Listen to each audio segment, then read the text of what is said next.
আমরা গতকাল দুটি বিষয়ের উপরে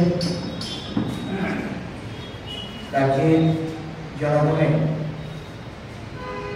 দৃষ্টি আকর্ষণ করাতে চাইছি।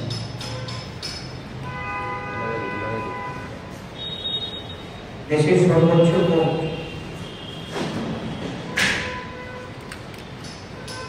ইলেকট্রাল বন্ড নিয়ে যে রায় দিয়েছিল 6 মার্চের মধ্যে যারা ইলেকট্রাল বন্ড ক্রয় করেছে তাদের নামের তালিকা SBI ব্যাংকের পক্ষ থেকে নির্বাচন কমিশনে জমা দিতে হবে এবং এই তালিকা প্রকাশিত হবে।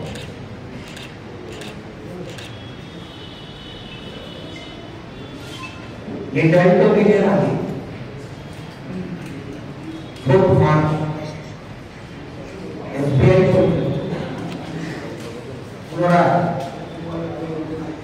সুপ্রিম কোর্টে আপিল করে প্রায় 4 মাসাধিক 30 জুন সময় চেয়েছে।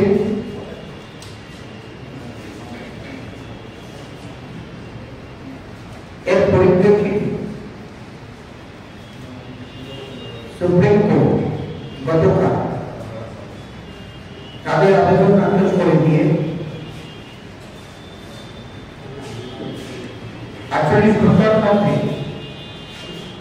ইলেকট্রাল বন্ড ক্রয়কারীদের নামের তালিকা নির্বাচন কমিশনে প্রেরণ করার জন্য নির্দেশ দেয়। একটা কথা আমার মনে পড়ে, 2014 সালের নির্বাচনের আগে নরেন্দ্র মোদী বলেছিলেন, দেশের প্রধানমন্ত্রী, উনি বলেছিলেন যে नहीं खाऊंगा मैं खाने भी नहीं, मैं नहीं खाऊंगा मैं खाने भी नहीं। যেখানে বর্তমান যে তথ্য প্রযুক্তির যুগে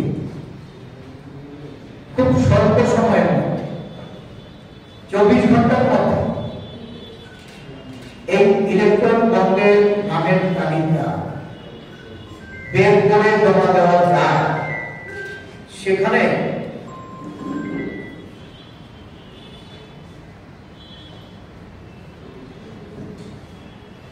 চার মাস কেন সময় চাওয়া হবে? SBI কর্তৃপক্ষ এই ভূমিকায় কেন অবতীর্ণ হল? কাদের বাঁচাতে চাইছে? এই নামের তালিকা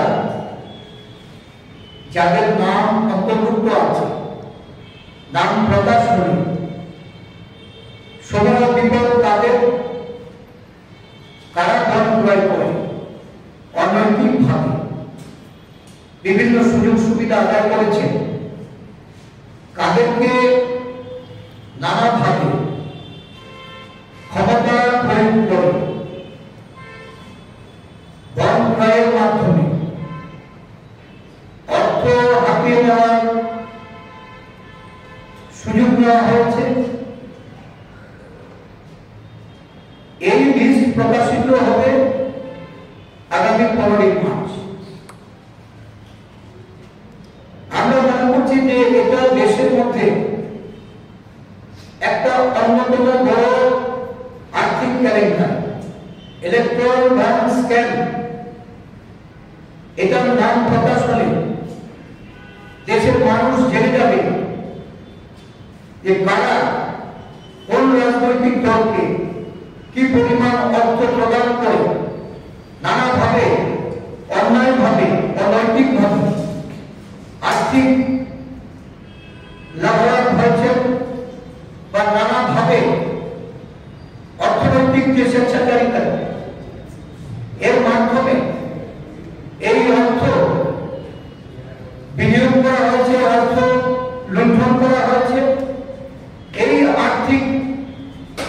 স্ক্যামের বিরুদ্ধে আমাদের আমরা দেশবাসী জানতে চাই এই তালিকা প্রকাশ করার ক্ষেত্রে কেন এসবিআই 4 মাস সময় চেয়েছে, কেন এসবিআই কাদের বাঁচাতে এখানে কালক্ষেপ করার চেষ্টা করেছে। কারণ আসন্ন লোকসভা নির্বাচন প্রায় মে মাসের মধ্যে যদি সম্পন্ন হয়ে যায়, জুন মাসে এই তালিকা প্রকাশের ক্ষেত্রে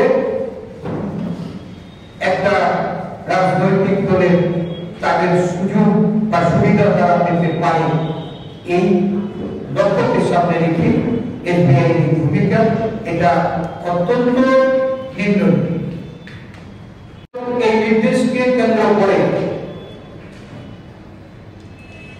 বর্তমান শাসক দলের দিকে আঙুলে তুলে দেশব্যাপী একটা জনমত তৈরি করার লক্ষ্যে হচ্ছে। দেখা গেল কালকের দিনে সিটিজেনশিপ অ্যামেন্ডমেন্ট অ্যাক্ট লাগু করা হয়েছে। কারা লাগু করে সারা দেশব্যাপী আজ থেকে প্রায় 4 বছরের যে বিল পার্লামেন্টে পাস করার সুবাদে লাগু করার ক্ষেত্রে দেশব্যাপী একটা আন্দোলন, গণ আন্দোলন তৈরি হয়েছিল। যারা এই আইন চালু করার ক্ষেত্রে নিজেদের সরিয়ে ফেলেছিল, পিছিয়ে দিয়েছিল, এই নির্বাচনের প্রাক্কালে আবার এই আইন লাগু করে সংবিধানের অবমাননা করে, কারণ ভারতীয় সংবিধান কখনো ধর্মভিত্তিক এই ধরনের কোন নাগরিকত্ব এটা লাভ করে। ভারতবর্ষের প্রতিবেশী 3টি রাষ্ট্র বাংলাদেশ, পাকিস্তান, আফগানিস্তান, সেই সমস্ত দেশে যারা সংখ্যালঘু হিন্দু, শিখ, বৌদ্ধ, জৈন, পার্সি এবং খ্রিস্টানদের, তাদেরকে ভারতবর্ষের নাগরিকত্ব দেওয়ার কথা বলে যে আইন পাস করানো হয়েছে। দেখা গেছে ভারতবর্ষের এই ডেমোগ্রাফি, ভারতবর্ষের মধ্যে এই নাগরিকতার যে অসাম্যতা তৈরি করে একটা অংশকে বাদ রেখে যারা এই নাগরিকত্ব আইন চালু করতে চেয়েছিলেন, এই সমস্যা সারা দেশব্যাপী যখন গণ আন্দোলনে পরিণত হয়েছে, আমাদের ত্রিপুরা রাজ্যেও এই নিয়ে আন্দোলন হয়েছে। এই রাজ্যে একটা বিরাট অংশের মানুষ, একসময় উপজাতিরা এখানে সংখ্যাগরিষ্ঠ ছিল, 51 এবং 71-এ পরবর্তী সময়ে এই রাজ্যে মাইগ্রেটেড হয়ে বা ইনফ্লাক্স হয়ে একটা বিরাট জনসংখ্যা দেখা গেছে যে এই উপজাতি জনগোষ্ঠীদের ছাড় দিচ্ছে। এবং যখন এই নাগরিকত্ব আইন সংশোধনের নামে এখানে যখন এটা গৃহীত হচ্ছিল, আমাদের রাজ্যেও একটা বিরাট অংশের জনজাতি গোষ্ঠীর মানুষ আন্দোলনের সামিল হয়েছে এবং যারা নেতৃত্ব দিয়েছেন তারা সেদিন এই আইনটাকে অপোজ করেছিলেন। ইমপ্লিমেন্টেশনের ক্ষেত্রে তারা প্রতিবাদ করেছিলেন, প্রতিরোধে তারা নেমেছিলেন। আমরা নিশ্চয়ই জানতে চাই যারা সেদিন প্রতিবাদ করেছিলেন আজকে তারা এই আইন সম্পর্কে তাদের কি বলবেন। এই রাজ্যে যে জনভিত্তি, এই ভিত্তিকে যদি দুর্বল করে তাহলে তারা পুনরায় আন্দোলনে নামবেন, কারণ তারা আজকে শাসক দলের সঙ্গে জুড়ে গেছে। অনেকে আন্দোলনকারী দল ছেড়ে শাসক দলের নাম লিখিয়েছে। আমরা কাদের তাদের ভূমিকা সম্পর্কে জানতে চাই। এই রাজ্যে উপজাতি জনগোষ্ঠীর স্বার্থ রক্ষা, উপজাতি জনগোষ্ঠীর তাদের ভারসাম্য রক্ষা, এই আইন কোনোভাবে এটা মেনে নেওয়া যায়। ভারতবর্ষের মানুষের দৃষ্টি ঘুরিয়ে দেওয়ার লক্ষ্যে নির্বাচনী বৈতরণী পার করতে, ইলেকট্রাল বন্ডের স্ক্যাম থেকে নিজেদেরকে বাঁচাতে একটা নতুন ভাবে আবার সারা ভারতবর্ষ ব্যাপী যেন একটা অস্থিরতা তৈরি করা যায় এবং এই অস্থিরতার মাধ্যমে নির্বাচনে নিজেদের আখের গোছানো যায়, এই লক্ষ্যে এই সিএ লাগু করা হয়েছে। আমরা তার বিরুদ্ধে সোচ্চার হব এবং ত্রিপুরা রাজ্যেও আমরা এই বিষয়গুলি নিয়ে আগামী দিন জনগণের কাছে যাব। জনগণের সমর্থন নিয়ে আমরা বর্তমান শাসক দলে তাদের যে ষড়যন্ত্র, এই ষড়যন্ত্রকে আমরা আপনি নিজেই প্রার্থী, এক্ষেত্রে পূর্ব আসনে আমার তো ইন্ডিয়া জুড়ে হয় কার কি বলে কে দেখুন, একটা আমাদের সর্বভারতীয় স্তরে একটা অ্যালায়েন্স কমিটি গঠিত হয়েছে, যার নেতৃত্বে আছেন আমাদের মাননীয় সাংসদ রাজ্যসভা মুকুল বাসনিকজি। উনি ইন্ডিয়া জোটের সমস্ত জোট সঙ্গীদের সঙ্গে কংগ্রেস দলের তরফে বিভিন্ন রাজ্যে সেখানে জোটের ধরন কি হবে এবং জোটের মাধ্যমে নির্বাচনী লড়াইয়ের যে প্রস্তুতি, এই প্রস্তুতি সম্পন্ন করে চলেছে। আমাদের Congress election committee, central election committee পশ্চিম আসনে প্রার্থী বাছাই করে প্রতিনিধি নির্বাচন করেছে। পশ্চিম আসনে আমাকে মনোনীত করে প্রার্থী হিসাবে ঘোষণা দেওয়া হয়েছে।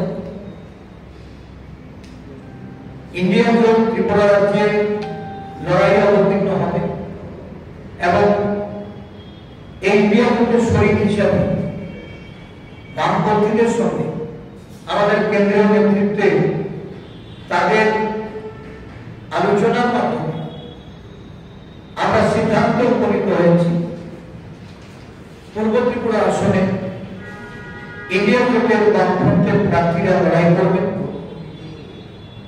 আমি অনুরোধ করব আমাদের রাজ্যের বামফ্রন্টের যারা কর্মকর্তা, যাদের সঙ্গে আমরা বিভিন্ন সময়ে আলোচনা করেছি এবং আমাদের যে মতামত তাদের কাছে আমরা রেখেছি এবং তারাও তাদের কেন্দ্রীয় নেতৃত্বের গোচরে সেই বিষয়গুলি নিয়ে গেছে যতদূর আমার জানা। আমি অনুরোধ করব পূর্ব ত্রিপুরা আসনে অবিলম্বে ইন্ডিয়া জোটের প্রার্থী হিসাবে বামফ্রন্ট তার প্রার্থী ঘোষণা করে জোটবদ্ধভাবে নির্বাচনকে শক্তিশালী করে লড়াইয়ে নেমে পড়ার জন্য এবং আগামী দিন এই রাজ্য থেকে দুটি আসনে আমরা নির্বাচনে জয়লাভ করব। ইন্ডিয়া জোটকে দেশের শাসনভার তুলে দেওয়ার জন্য, ক্ষমতাসীন করার জন্য আমাদের সংঘবদ্ধ যে লড়াইয়ের প্রস্তুতি, এই প্রস্তুতি গ্রহণ। আমি আশাবাদী পূর্ব ত্রিপুরা আসনের অল্প দিনের মধ্যে প্রার্থী যখন ঘোষণা হবে এবং আমরা সংঘবদ্ধভাবে এই জোট ইন্ডিয়া জোটকে শক্তিশালী করতে আমরা লড়াই হব।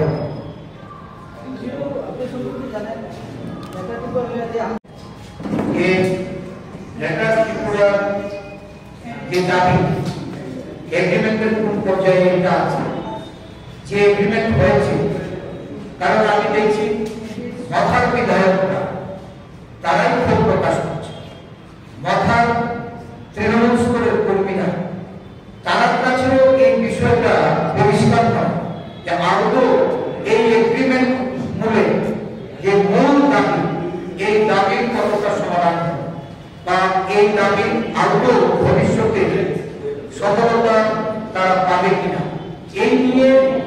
সেই ধরেও বর্তমানে বিরাজ করছে। আমরা চাইব কংগ্রেস দল যেটা বিশ্বাস করে আদিবাসীদের তাদের ক্ষমতায়নের প্রশ্ন এডিসিকে শক্তিশালী করে এবং এডিসিকে শক্তিশালী করার লক্ষ্যে কংগ্রেস পার্লামেন্টে 125তম যে সংশোধনী বিল নিয়ে এসেছে, এই বিল বিগত 10 বছরে বিজেপি সরকার এটা উত্থাপন করেনি এবং এটাকে পাস করায়। রাজ্য থেকেও রাজ্যের সরকার উপজাতি বান্ধব উপজাতিদের তাদের উন্নয়নের কথা বলেও একবারেও তাদের যে ডাবল ইঞ্জিন সরকার কেন্দ্রীয় সরকার এই সরকারের কাছেও তারা এই বিলটা পাস করানোর জন্য পুরো আবেদন করে। বিপ্লবাখান সুপ্রিমোকে আমরা দেখেছি যে উনি সাংবিধানিক সলিউশন চেয়েছে, কনস্টিটিউশনাল সলিউশন। আমি জানি না কনস্টিটিউশন সলিউশনটা 125তম সংশোধনী এটা আদৌ এটা উনি ওই ধারাকে বিশ্বাস করে বা কংগ্রেসের এই প্রস্তাবকে তারা বিশ্বাস করে তারা সেখানে আবেদন করেছেন কিনা, যদি করে থাকে এই এগ্রিমেন্টে কোথাও কিন্তু এই বিষয় তো যেখানে এগ্রিমেন্টে স্পেসিফিক না তাহলে এটা নিয়ে আর কথা বলে না। যারা করেছেন তাদের ক্লারিফিকেশন দেওয়া যে আদৌ এই এগ্রিমেন্টে ত্রিপুরা রাজ্যের আদিবাসী জনগোষ্ঠীর কোনো লাভ হবে কিনা বা আদিবাসী জনগোষ্ঠী তাদের উন্নতি তাদের ক্ষমতায়নের জন্য তাদের কোনো সুযোগ থাকবে কিনা তাদের দলের মধ্যে তারা আলোচনা করেছেন। রাজ্যবাসী কিছু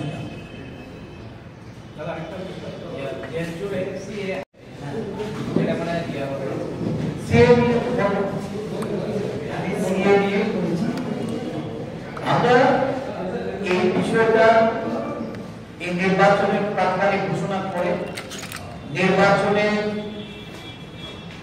ইলেকট্রাল বন্ডের যে স্ক্যাম এই স্ক্যাম থেকে পরিত্রাণ পেতে শাসক জনগণের মধ্যে দৃষ্টি ঘুরিয়ে দিয়ে একটা বিভ্রান্তি তৈরি করে তারা ভোটারকে পালাতে চাইছে।